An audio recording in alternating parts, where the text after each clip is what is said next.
Thank you. Stood firm on this issue and have continued prosecuting this case. Again, it's a very heavy team that had been sent here by the whole government and KK machinery. I want to thank the petitioners in the name of Jiru and Empa because they are the ones who initiated this. You will recall that from the beginning we started battling this issue as Mio and UDA, but it is this team that decided to come to court on their own account, and I want to commend them because that's a good thing. To me, it should mark the end of political prostitution. What we have been going through for the last 2 years is just political prostitution. While my colleagues are hesitant to bring politicians into this, if our politicians who were elected by Kenyans remained faithful and had respect for Kenyans, we will not be where we are today. It is possible that we will not have lost the over 60 Gen Zs who were killed last year because of a terrible finance bill. If we had the correct numbers in the correct positions in Parliament, we hold that it is possible that we would have stopped the passing of that finance bill before it became what it eventually did, and we lost Kenyans. Again, there are very many pieces of legislation that have been passed. Those, to me, are also unconstitutional. And Wetangula, of all people, should have known better, and he should not have taken us through this kind of an embarrassment as a country. But the sovereignty of the people, supremacy of our constitution, and wanasiasa wajue, ukichaguliwa wewe haujaenda juu ya katiba na juu ya wale walikuchagua na juu ya vyama.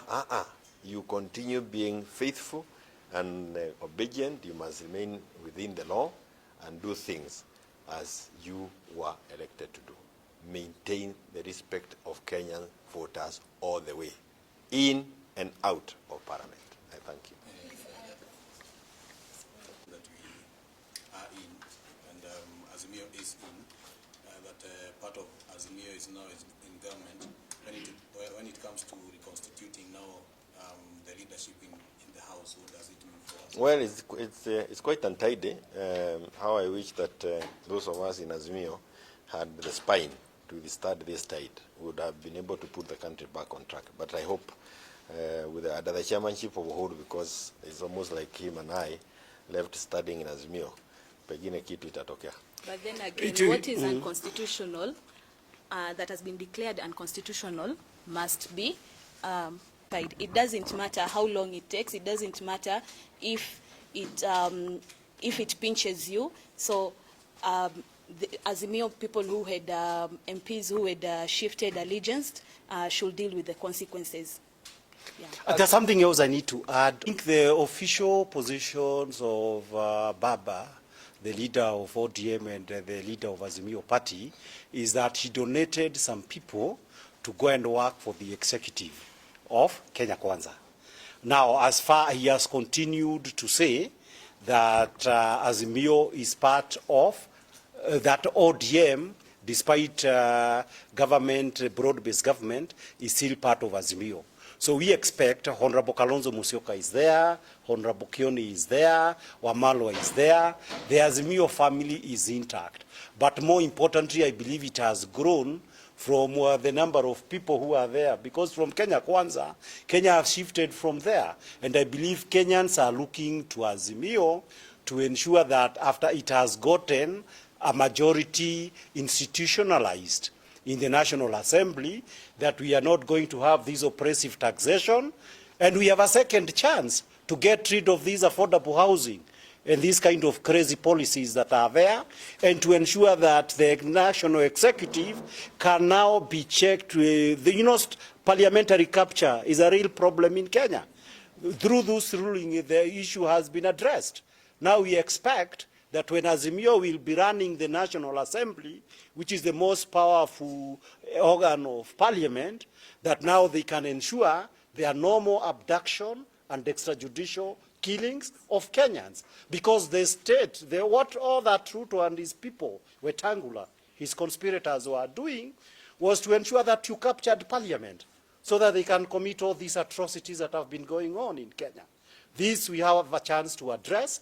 Therefore, we expect that Baba, Uhuru, Kioni, and all the other leaders and Honorable Kalonzo are going to ensure now that institutionally they are more powerful, that the crazy manner in which Kenya is being run today stops. This will actually start the process of actually moving out of that coalition. We've seen Kenya Party start the process of moving out of that particular coalition. So if these other parties decide that the time has lapsed for us to be in a coalition, what then happens? No. The decision of the court is the question was settled. It was settled on the 9th of August 2022. The people of Kenya decided who is the majority. You know, to move from your party or from your coalition, you actually need to resign. I do not see a single person resigning to do a by-election. More importantly, on that issue is this, that apart from the fact that you are not going to move out, it is an irrelevant issue. Elections, to mean anything, it means we decide everything on the day of the elections. Today, Ruto, I don't think he has more than 1 million of the voters who voted for him who are still with him. But he will remain president because of a decision made on 9th of August. So Azimio, irrespective of all this political prostitution that has been going on, those people, we shall now come after them. In fact, this is not the end of anything. We are now going after them now that IEBC is coming. This is just the beginning of tightening up the situation. Even Wetangula is not off the hook. Wetangula, they have just said he was employed properly, but they have said the speaker cannot be going after Ruto, saying Gachagua must go, and you are in the choir of the president. The ruling of the court simply means the speaker must be chosen to be a member of Kenya Kwanza choir or to be the speaker who defends parliament. So this is just the start. It is not the conclusion of anything. So anybody who thinks that they will continue prostituting with Kenya Kwanza, they are in for a rude shock. But within 14 days, they are likely to appeal. No, appeal they can appeal. They were there also in the Court of Appeal to try to stop this. I also commend the Court of Appeal because the Court of Appeal, when these matters went before the Court of Appeal, the Court of Appeal said, no, Kenyans are entitled to have that matter resolved by the High Court in the first instance. You know, all that we are doing is this. The High Court has simply said that we have to run the Republic of Kenya in accordance with the Constitution, and expressly found that Wetangula thought that he could decide by himself that despite what the people of Kenya have decided, I can say who is the majority. The High Court has just said you had no power to do such a thing. I do not see the Court of Appeal saying Wetangula had that power.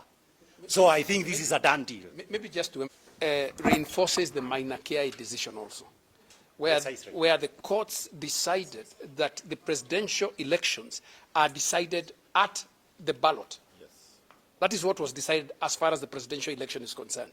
The effect of this judgment is to say that the question of the majority is decided at the ballot.